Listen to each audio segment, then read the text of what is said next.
ہوتی رہی ہے اور آج دن تک ہو رہی ہے، اور ہم یہی کہتے ہیں کہ رہے گا یوں ہی ان کا چرچا رہے گا، پڑے خاک ہو جائیں جل جانے والے، اور جب تک ہماری سانسیں چل رہی ہے تو انشاءاللہ العزیز ذکر مصطفیٰ ہوتا رہے گا۔ 12 محفلیں تو مسجد میں ہوتی ہیں، وہ اس لیے کہ ہم نے ایک ہی مقام رکھا کہ یہ مسجد ہے، ذکر مصطفیٰ کی برکتوں سے اللہ نے ہمیں یہ مرکز جو عطا فرمایا۔ اب 12 محفلیں اسی مرکز میں ہوں گی، اور اس کے بعد پھر جو احباب محفلیں رکھنا چاہتے ہوں وہ ہر سال کی طرح اس سال بھی جو ہمارے ساتھی ہیں، جو ہمارے دوست ہیں، جو ہمارے ساتھ اٹھنے بیٹھنے والے ہیں، ہمیشہ کی طرح اس سال بھی ہم اس چیز کا اہتمام کریں گے کہ ان 12 محافلوں کے بعد اپنے گھروں میں بھی حضور کے میلاد کی محفل کو سجائیں گے اور اپنی محبتوں کا اظہار کریں گے، جس کے لیے ہمیشہ کی طرح آپ اس سال بھی ہمارے محترم مشتاق طلعتی صاحب سے آپ رابطہ کر کے آپ تاریخ لکھوا سکتے ہیں اور اپنے گھروں میں میلاد النبی صلی اللہ علیہ وآلہ وسلم کی محافلوں کو سجا سکتے ہیں۔ یہ اعزاز بھی ہمیں حاصل ہے الحمدللہ۔ جو ذکر حسنین کریمین جو پروگرام ہوا یہ تو 12واں سالانہ تھا کہ 12 سالوں سے مسلسل ہو رہا ہے۔ میلاد کی محافلیں کم و پیش 18 سال سے ہو رہی ہیں۔ پاکستان کے، ہندوستان کے جو معروف جو ثنا خواں جن کو اللہ تعالیٰ نے عزتیں عطا فرمائی، جو یقیناً بارگاہ رسالت میں جو مقبول ہیں، ایسے ثنا خواں بھی الحمدللہ غلامان اہل بیت میں غلامان اہل بیت کی جانب سے سجائی جانے والی محفلوں میں وہ آتے رہے۔ بہت سے ایسے ہیں کہ جو اس دنیا سے رحلت کر چکے ہیں۔ الحاج یوسف میمن صاحب رحمۃ اللہ تعالی علیہ، یہ اعزاز حاصل ہے کہ وہ بھی آئے ہیں الحمدللہ۔ گل تعارف نقشبندی صاحب ابھی حال ہی میں جن کا انتقال ہوا، اللہ ان کی بھی مغفرت فرمائے، ان کے درجات بلند کرے۔ یہ اعزاز ہمیں یہ حاصل ہے کہ وہ بھی اس محفلوں میں آتے رہے۔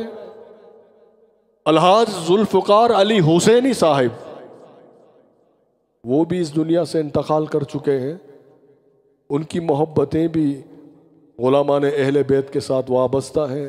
آج بھی یہ وہ ہیں کہ جو ہمارے دلوں میں آج بھی زندہ ہیں، یہاں آتے رہے۔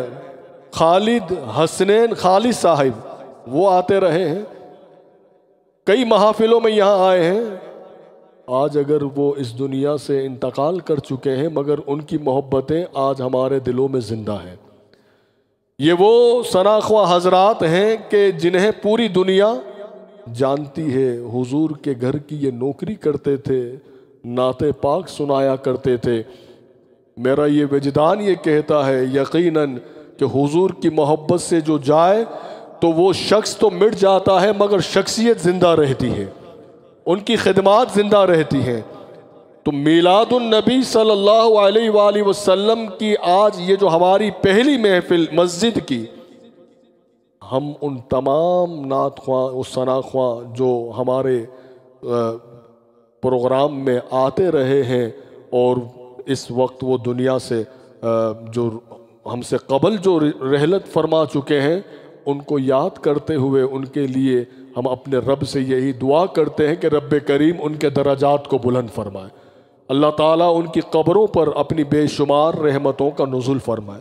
اور بہت بڑے نام ہیں، آپ سب جانتے ہیں، یوٹیوب موجود ہے، تو یہ اعزاز اللہ نے ہمیں عطا فرمائے۔ اور آج بھی آپ دیکھ سکتے ہیں کہ حاجی محمد حسین صاحب جو یوسف میمن صاحب کے جو فرزند ہیں، کیونکہ ان کی محبتیں ہمارے دلوں میں ہیں اور ہم یہ کبھی بھول نہیں سکتے۔ اور یہ وہ ثنا خواں تھے کہ یقیناً کہ جنہوں نے بارگاہ اہل بیت سے خیرات لے کر حضور کا ذکر کیا ہے۔ مولا کائنات علی المرتضیٰ کی محبت سے جو سرشار تھے الحاج یوسف میمن صاحب، آج ان کی محبتیں تو ہمارے دلوں میں ہیں مگر یقیناً ان محبتوں کے اظہار کے لیے آج ہم نے ان کی جگہ ان کے فرزند کو یہاں مدعو کیا ہوا ہے۔ گزشتہ برس بھی ہمارے ساتھ تھے، اس وقت بھی ہے، کل بھی ہے، اور اسی طرح الحاج ذوالفقار علی حسینی، ان کی محبتیں بھی ہمارے دلوں میں ہیں۔ ہمیں جب یہ اطلاع ملی کہ ان کے بھائی یہاں موجود ہیں تو ہم نے انہیں بھی مدعو کیا۔ ہم نے کہا ان کے ساتھ ہماری بڑی محبتیں رہی ہیں۔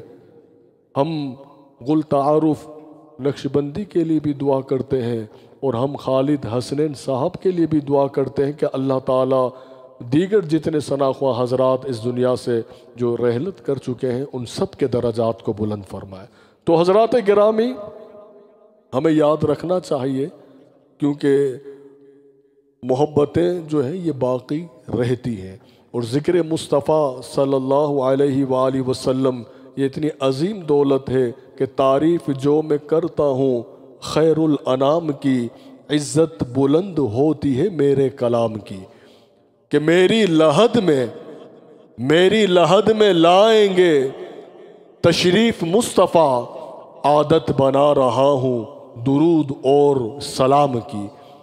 ہمیں مر تو جانا ہے، تو ہمیں جب جانا ہی ہے اس دنیا سے تو کیوں نہ ہم حضور کی محبت میں جائیں، حضور کی وفاداری میں جائیں، کیونکہ جو حضور کی محبت میں جاتا ہے وہ ظاہری طور پر جاتا ہے، یقینی طور پر حقیقی طور پر اللہ تعالیٰ کی بارگاہ سے جو اس پر نوازشات ہوتی ہیں، سرکار کے صدقے کہ ان کی قبریں وسیع کر دی جاتی ہیں، ان کی قبروں کو جنت کے باغات میں سے باغ بنا دیے جاتے ہیں۔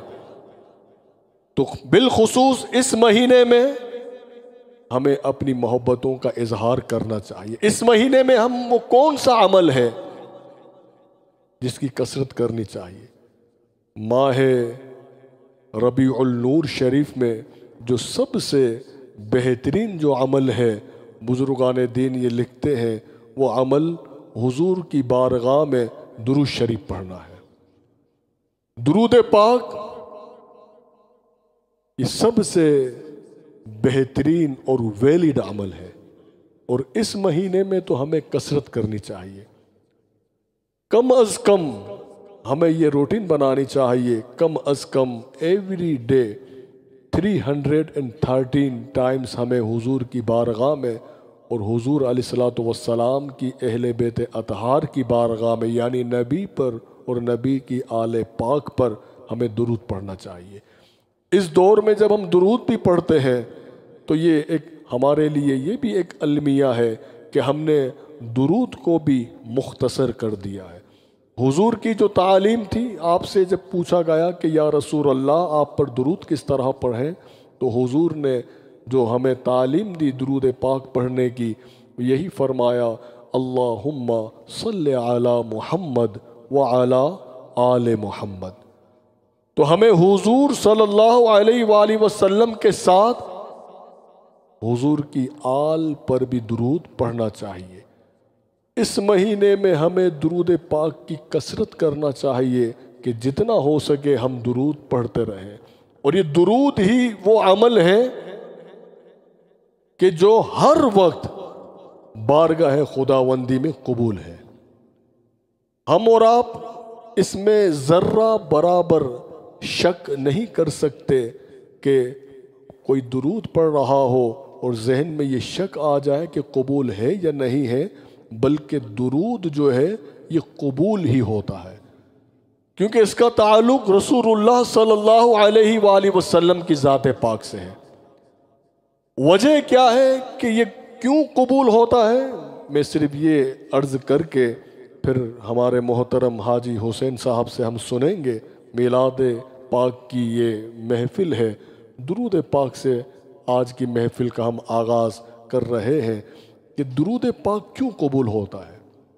دیگر جو اعمال ہیں، دیگر جو عبادتیں ہیں، اب چاہے نماز ہو، روزہ ہو، زکوٰۃ ہو، حج ہو، یا صدقات اور خیرات ہو، یہ وہ اعمال ہیں کہ جن کی گارنٹی نہیں، ہمیں حکم ہے کہ یہ تم پر لازم ہے۔